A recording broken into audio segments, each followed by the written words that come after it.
Hello. Welcome back to the channel. This is the Jazz on the Beat. So today we're talking about how to use your triggers when it comes to broadcast. So in for broadcasts, it's possible you use your triggers. You might incur some latency, but you have to choose it for the greater good. That's if you don't have a very good sounding drums. It's advisable if you want it on broadcast to sound very nice. Sometimes you might have a very good sounding drums, but you need to reinforce some particular parts of the drums, maybe the snare, maybe the kick. You want it maybe more heavy, you want it more presence, you want more bite, something like that. So you might want to use a trigger for that. So for this tutorial, I'm going to be using drum replacer by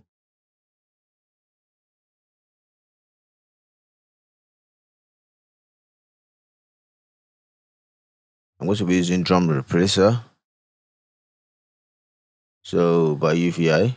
And when I do drum replacer, depending on how noisy the place is, how the source is, I tend to use a gate, but in a gate in such a way that the gate is very intelligent. So I go with the silencer. Silencer is from um the family of Black Salt Audio, BSA. So that's silencer. So I use the silencer first to get a very clean sound. So let's hear how this the kick sounds before. Then we can now move to what we can make it. So the noise floor is the first thing I tend to look at. So another thing is you should try to do this before, or maybe when sound checking, so you can listen to it very well before you go for broadcast, because you can't start broadcast and now you start doing all this. You have to This is a pre-work. This is a pre-work. So let's move to this. Let's see how this kick sounds before.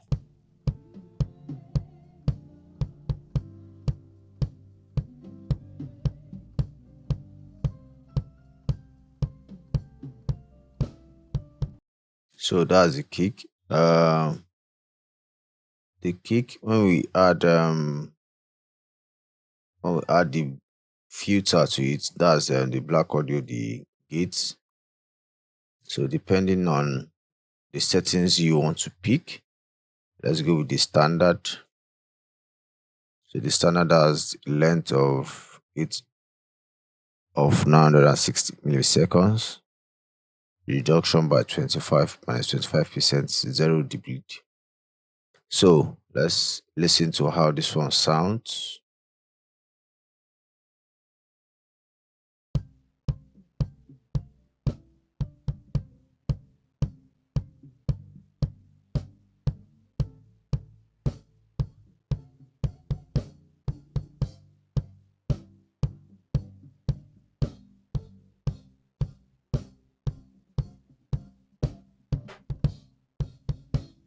So to preserve your double kicks, the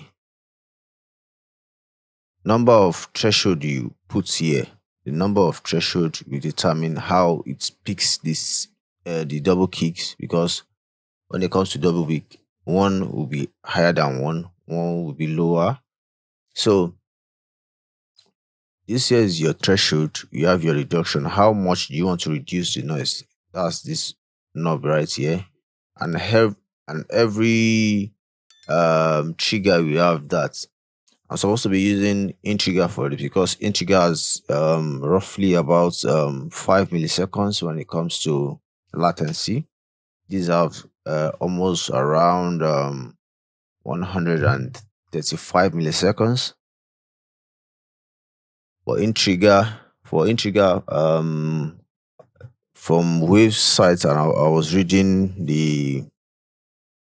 an update is coming. If not late December, to be very early January. So I would love to wait for that update before I do my own upgrade of the waves also, so I can have the new features. So going back to this, all triggers we have, all gates we have this. We have a reduction, we have and it has a threshold. So all gates we have that. So you find your threshold. When you have it, then you have this length is just, to me, is sounding like the release time. So you can do the reduction, the bleed. You can also use this one as you can also source for a sidechain, maybe for something like you want it to sidechain to a base or something. You can do this with that too, but we're not doing that for this particular tutorial. So the kick now, the previous and now is different. So if you're now feeding this into a trigger, it's more cleaner.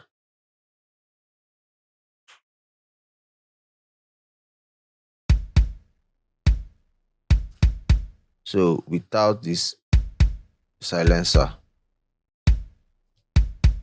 you can see how noisy this graph looks. But with the silencer, it's cleaning up the sound, it makes it concise. So with this, what you can do is you can now reduce the threshold of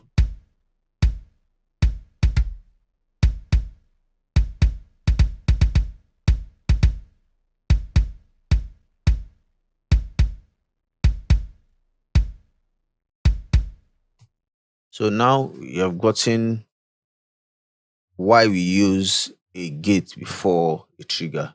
So it's helping you to clean up unwanted noise.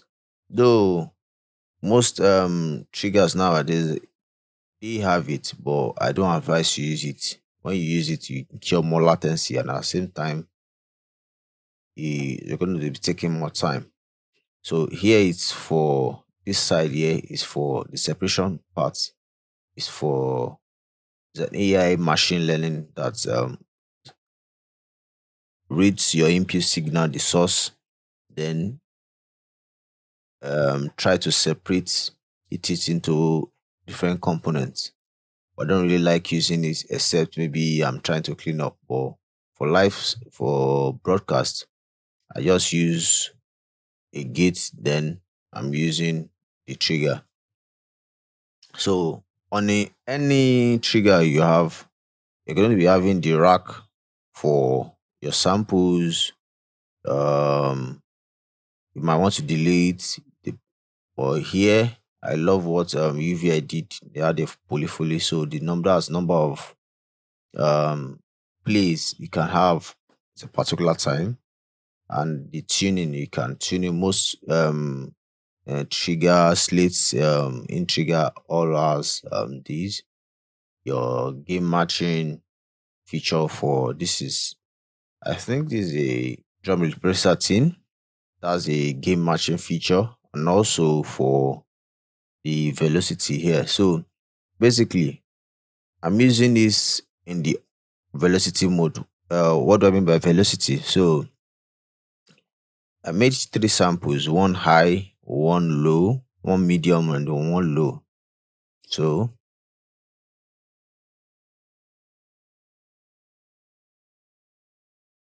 so basically I'm trying to mimic a drummer playing. So I'm trying to fit that into the sound. So when there's a when there's a low velocity, we have a low playing. When there's a high velocity, there's a high playing. So that's how this velocity works. You can also put it in on the all mode. When you have it on the all mode, it's going to be playing the three at the same time. Doesn't matter. So it's like so if you want to layer now, if you want to layer, then this is when you need to use this very well. So but when you are layering, you have to like push your feeders and balance them. Okay, this one I don't want. This one has also a track mixer. You cannot balance them to each other. Okay, this is what I want. I want this one for depth. I want this one for the home. So you cannot balance them to each other. But I love using it in the velocity mode. It speaks from the high to the low. So moving up to the top graph here, we have the gate. So the gate here also, it sounds like the former gate, but I don't really like using this. I prefer using the one before. So the threshold now, the threshold is just telling you where it's going to start picking sound. I might have it playing. If I put the threshold upward, it won't pick anything. The threshold now shows me where it's start triggering.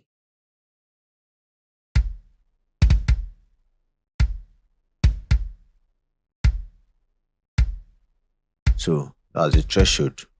So another line we are seeing two lines here. This is for UVI. So you are seeing two red lines, two lines actually, not two red lines. So this other one now, that's your maximum velocity. So you want to try to set your maximum velocity. So what do you mean? So the maximum velocity you want to, okay, at this point when this drummer is playing this hard, this will be your maximum velocity. So it will not share the velocity based on.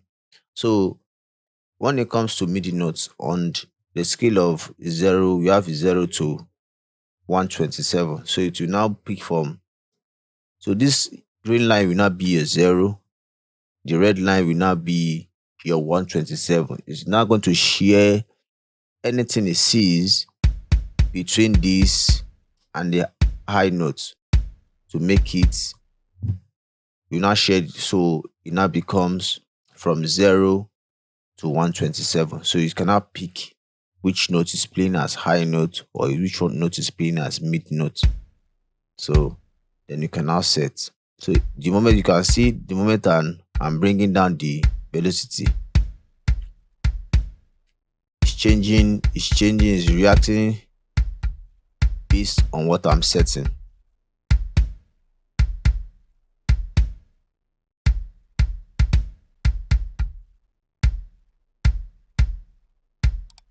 So this, if you check this one is changing based on the playing of the drummer. It's gonna be changing based on it.